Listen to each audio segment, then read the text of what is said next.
Olá para você que nos acompanha aqui no YouTube do Diário de Pernambuco. Voltamos com mais uma entrevista, mais um conteúdo extra e exclusivo para você que nos acompanha aqui de modo virtual. E a gente vai falar hoje sobre o crescimento na oferta e na autorização do MEC em cursos na modalidade à distância. Esse assunto foi tema de uma audiência pública no começo de junho na Comissão de Educação da Câmara dos Deputados, lá em Brasília. Nessa audiência, o presidente do Conselho Federal de Medicina Veterinária, ele lembrou que o Conselho pediu, através de uma ação civil pública, o banimento por completo dos cursos à distância na área de medicina veterinária, o que gerou uma nova polêmica sobre esses cursos. Nessa mesma audiência, a presidente da Associação Nacional das Universidades Particulares, Elizabeth Guedes, defendeu que o MEC, na verdade, amplie a fiscalização nesses cursos de EAD. Ela disse, abre aspas, ensino EAD nas áreas da saúde é muito complicado, ainda mais sem avaliação. A questão não é se eu vou fazer EAD ou não. Cursos de saúde têm que ser presencial, fecha aspas, disse Elizabeth Guedes, que é a presidenta da Associação Nacional das Universidades Particulares. Ela ressaltou que cursos mal avaliados e abertos desordenadamente desmoralizam toda a cadeia do ensino. Então, para conversar mais sobre esse assunto, nós convidamos a professora Cimei Souza Leão, que é coordenadora dos cursos de Ciências Biológicas em EAD da UFPE. Professora, muito obrigada por nos receber e conversar um pouquinho sobre esse assunto polêmico que foi levantado agora no começo desse mês de junho, né? Na sua opinião, a senhora concorda com essa solicitação do presidente do Conselho de Medicina Veterinária em banir cursos de medicina veterinária na modalidade à distância? Bom, Luiz, eu queria primeiro agradecer a oportunidade de participar aqui com vocês. Eu gostaria de dizer que eu acho que tudo que é muito extremo, ele deve ser repensado, né? Banir significa parar completamente, interromper, né?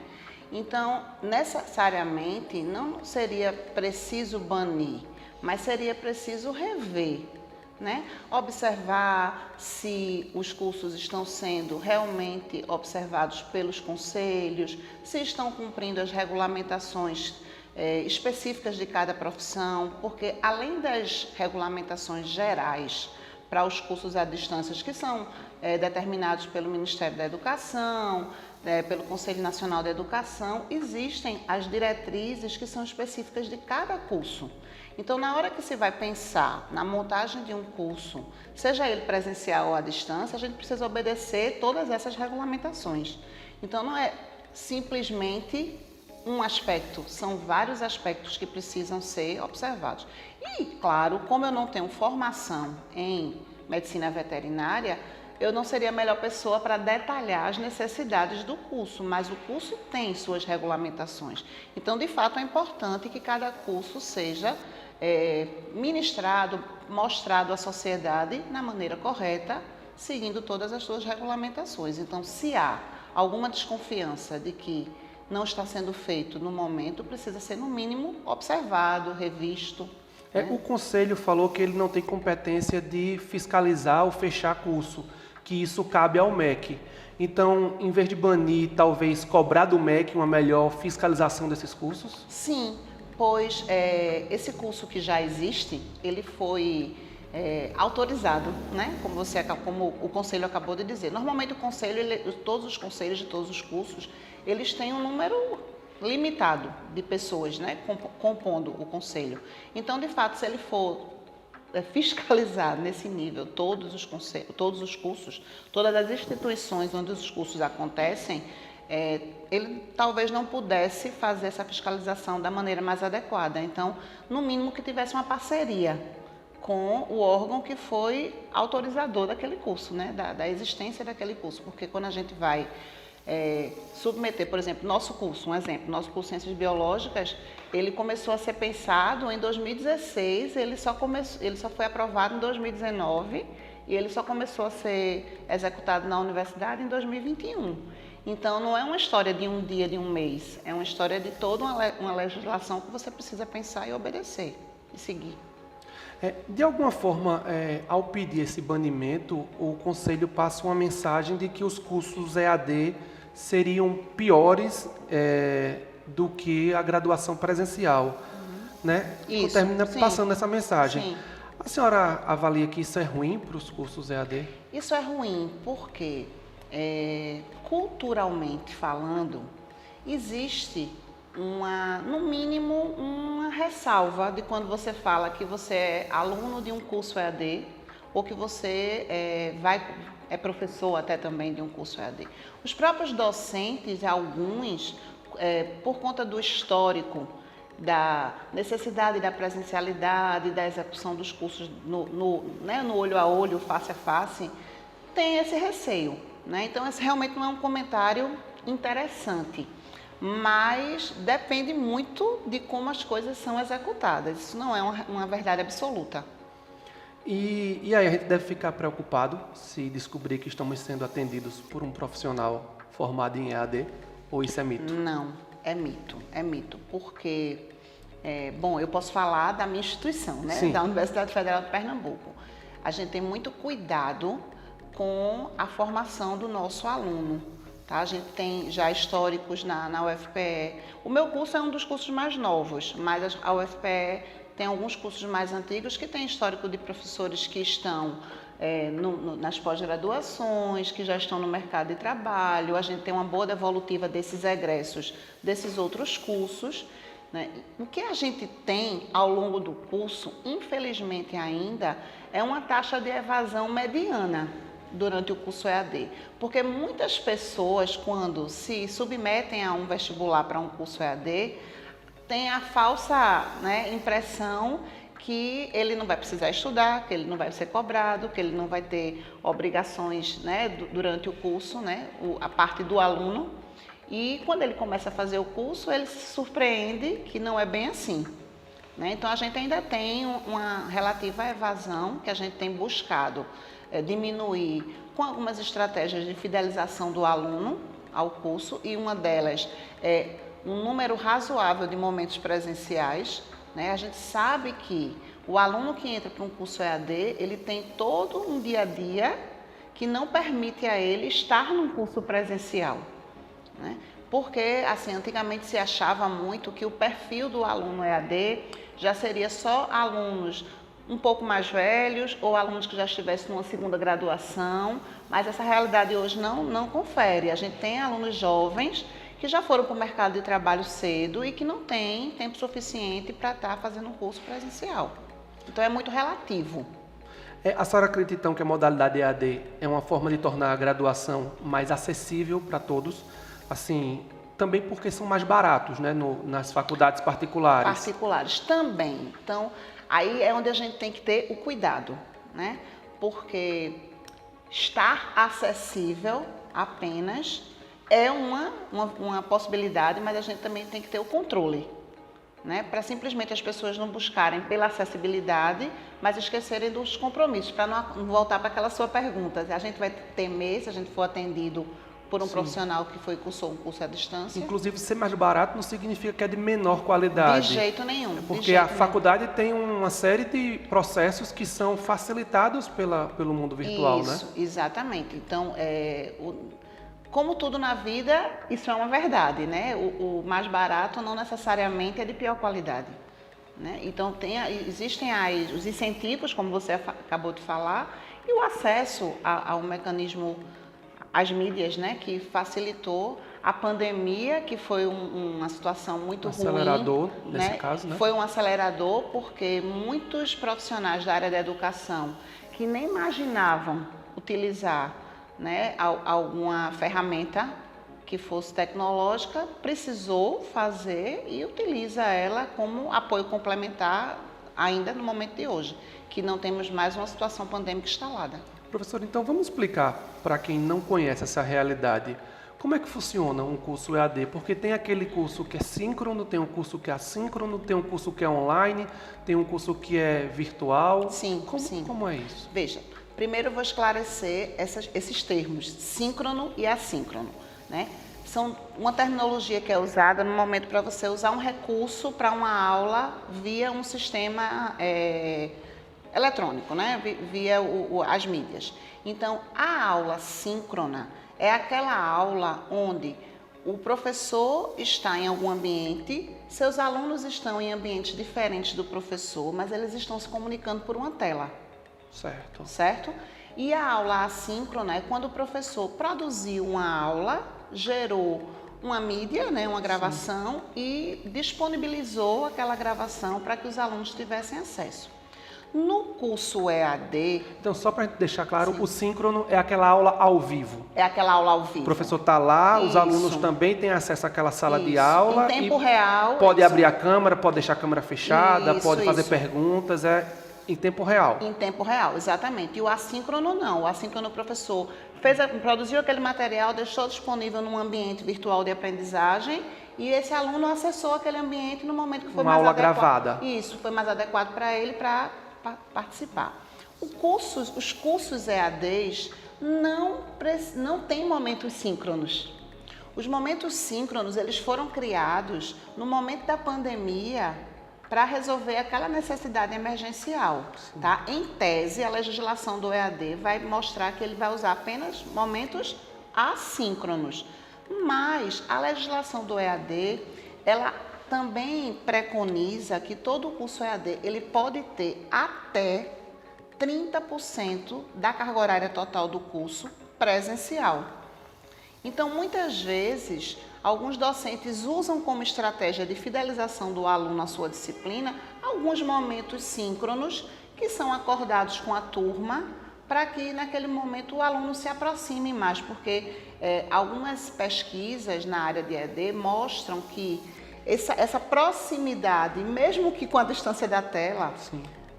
traz ao aluno uma maior segurança, um pertencimento ao curso, uma relação mais próxima com aquele docente, né? Além dos tutores, que são mediadores nos cursos EAD, que são também, né, faz parte do conjunto de estratégias do curso EAD, que são profissionais formados naquela área que estão mediando as disciplinas junto com os alunos. Então, essa diferença faz muita, vamos dizer assim, influencia em como os alunos vão se portar dentro daquele curso. Então, em tese, o EAD não usaria o síncrono, mas é uma estratégia que muitas vezes é utilizada. E esse síncrono pode ser presencial, nos polos, ou pode ser online? Exatamente. Afora os momentos síncronos online, há uma exigência dos momentos presenciais nos polos. Tanto que alguns cursos EAD, eles mantêm os seus tutores presenciais e tutores online, tá? Outros mantêm só os presenciais, mas é sempre mais recomendado pelas instituições de fomento que autorizam os cursos que os tutores sejam presenciais, porque nesses momentos de encontro dos tutores com os alunos nos polos, ele tem uma visão melhor das necessidades do aluno. Sim.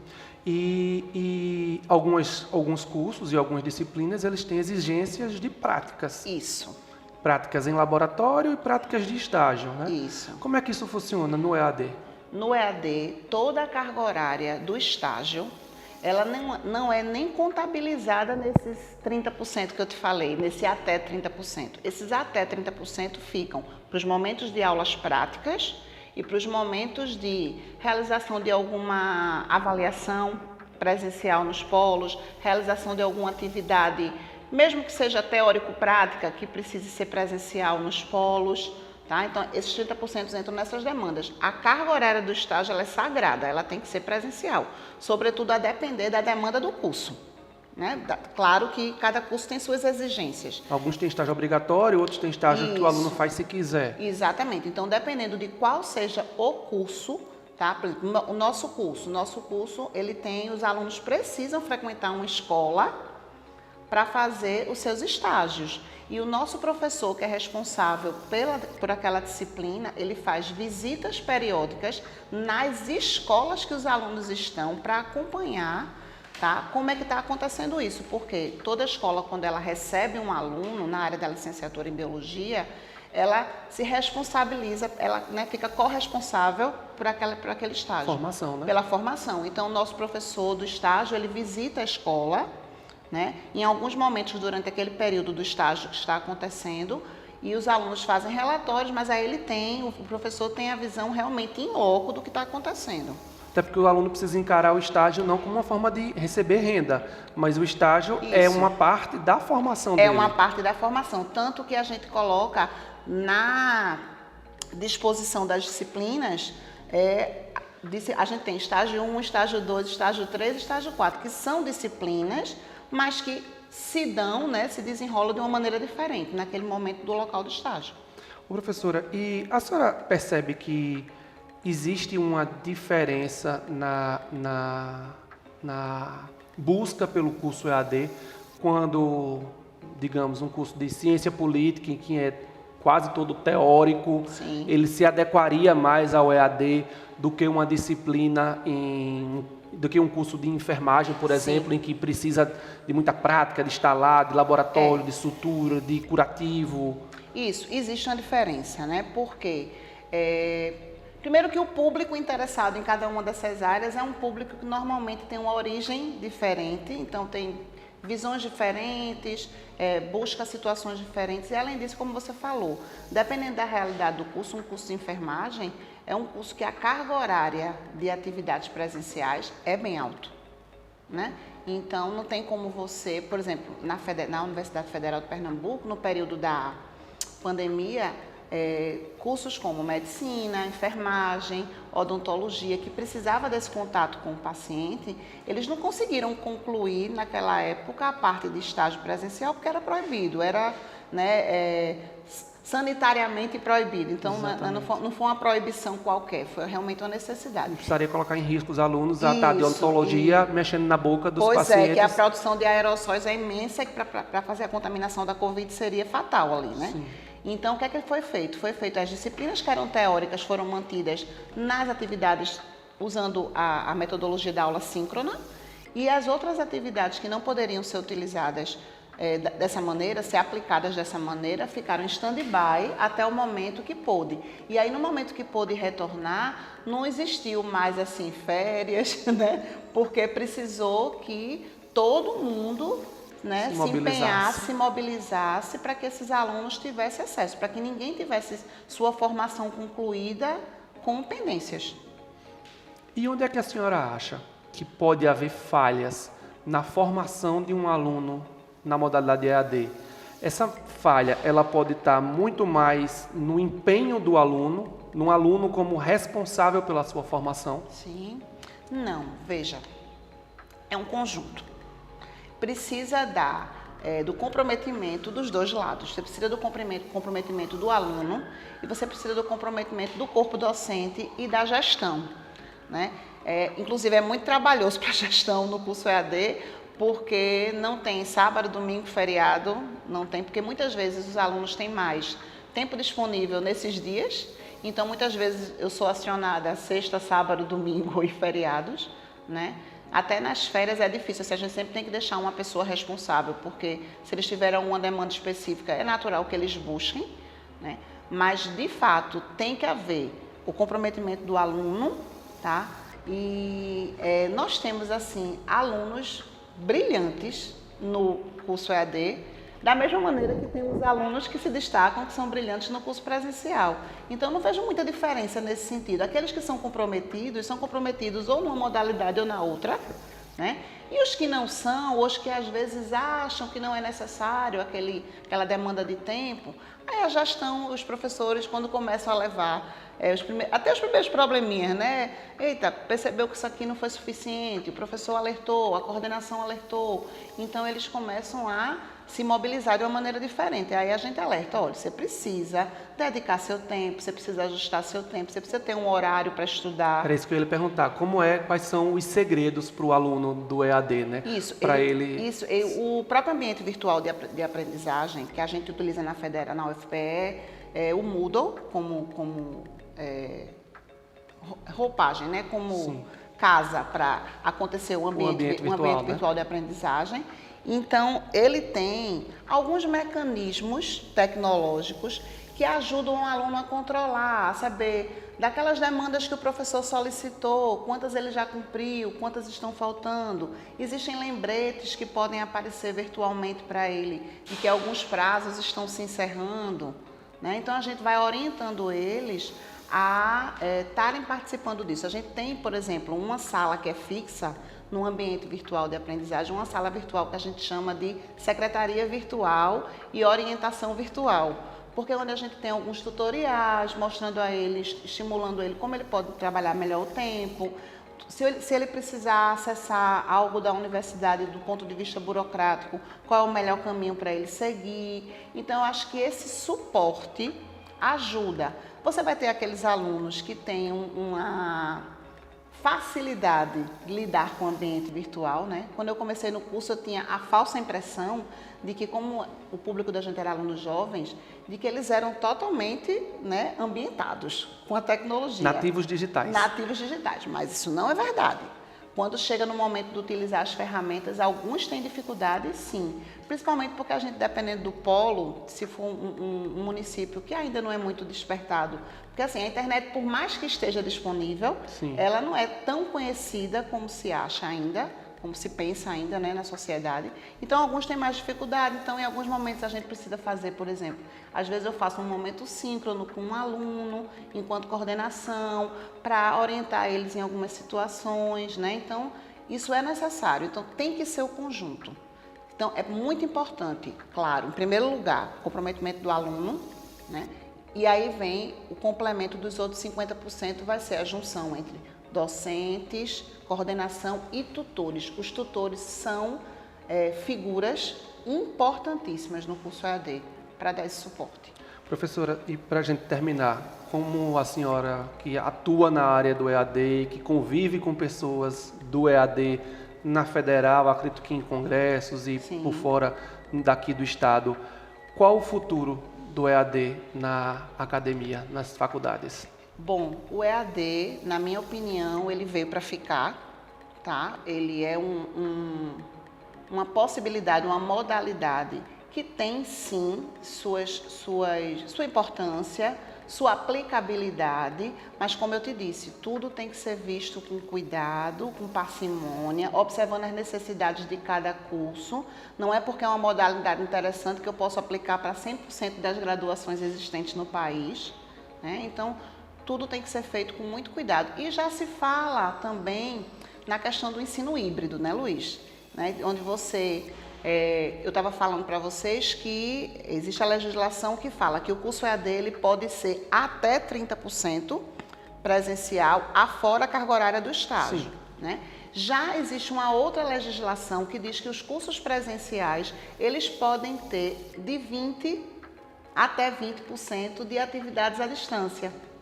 Então, as disciplinas mais teóricas, de metodologia do ensino. Que aí a gente chama de atividades mediadas por tecnologia. Certo. Né? Que foi um aprendizado que a gente percebe que ficou, que é necessário. Por exemplo, a interiorização. Né? A gente tem a UFPE, importantíssima a interiorização. Não só da UFPE, que eu represento, mas a UPE também, do nosso estado. Tem campos em Vitória, em Caruaru. A UFPE tem Recife, né, que é na central, e tem Vitória, tem Caruaru.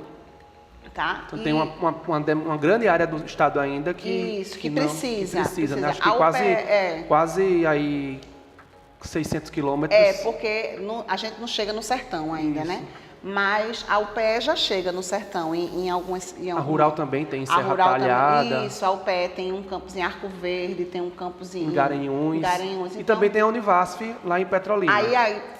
A nível federal, a gente tem a Univasf lá em Petrolina. Então, assim, com a interiorização, a gente precisa de ferramentas, né? Então, as atividades que a gente denomina como APS, as atividades mediadas por tecnologia, a gente tem uma legislação que os cursos que tinham, que era pertinente que tivesse essas atividades, aprovaram em seus colegiados. Então, a federal já está juridicamente acobertada por essa legislação, para em alguns momentos, quando for pertinente, aplicar. Então, eu acredito que não deve ser uma modalidade, o EAD, que deve ser simplesmente criticada. Ela deve ser entendida, estudada, né? Não deixa de ser, não é algo, eu não posso dizer assim, é algo novo, não é algo tão novo, se a gente parar para pensar. Afinal de contas, quando eu era pequeno, tinha as aulas por carta, né? Exatamente. As revistas. Não é algo tão novo. E já no nosso estado, por exemplo, a Rural já aplica o EAD já faz algum tempo, a UPE também. Então, precisa só ser dado mais importância, estudado com mais detalhe, né? Averiguar essas possibilidades de como fazer da melhor maneira possível. Evitar as polêmicas e Isso. valorizar e incentivar o uso das ferramentas virtuais, né, professora? Isso. Um exemplo, por exemplo, porque eu posso lhe dar, que é uma ferramenta virtual interessante. Para você não ter que fazer todas as provas presenciais, você pode fazer alguma das atividades que seja também mediada por uma tela, e existem ferramentas onde o candidato que está ali preenchendo no seu ambiente, ele trava, o sistema trava a tela para ele fazer consultas. Sim. Né? Aquela tela ela não permite, e além disso, a gente tem todo um monitoramento das atitudes dele, porque aí teve um professor até que disse, mas ele pode pegar um celular do lado e consultar. Ele pode pegar, mas ele tem tempo, ele tem toda uma observação de outros parâmetros que faz com que minimize esses fatores, né? E a gente precisa entender que avaliar é um processo. Processo avaliativo. Né? É um processo. Uma construção. Isso, é uma construção. Não é simplesmente aplicar uma prova tradicional, que seja a última forma ou a única forma. E até eu diria, não é talvez a melhor forma, né? Porque você tem alunos com diversas capacidades, com diversas habilidades, né? E inabilidades também. Também, né? Eu tinha uma aluna presencial que ela ficava tão nervosa que teve um dia que eu coloquei ela para apresentar um seminário de costas para a turma. Ela olhando para mim e ela de costas para a turma. Ela, professora, eu não vou conseguir. Eu disse, vá falando, comece, vá. Aí ela apresentou tudo e a turma bateu palma. Ela disse, professora, como eu conseguia? Eu disse, você simplesmente perdeu o medo. Então, as habilidades e as inabilidades, elas precisam ser olhadas de uma maneira mais criteriosa. E não simplesmente... Em qualquer modalidade. Em qualquer modalidade. E não simplesmente determinar só pode assim ou só pode de outra forma. Professora Cimei Souza Leão, muitíssimo obrigado por participar aqui conosco, para tirar esses mitos e quebrar algumas barreiras com relação a essas polêmicas que estão girando acerca do ensino à distância. Muito obrigado. Nada, eu que agradeço. E a gente volta a se encontrar a qualquer momento aqui nas redes sociais do Diário de Pernambuco. Muito obrigado pela sua companhia e até a próxima.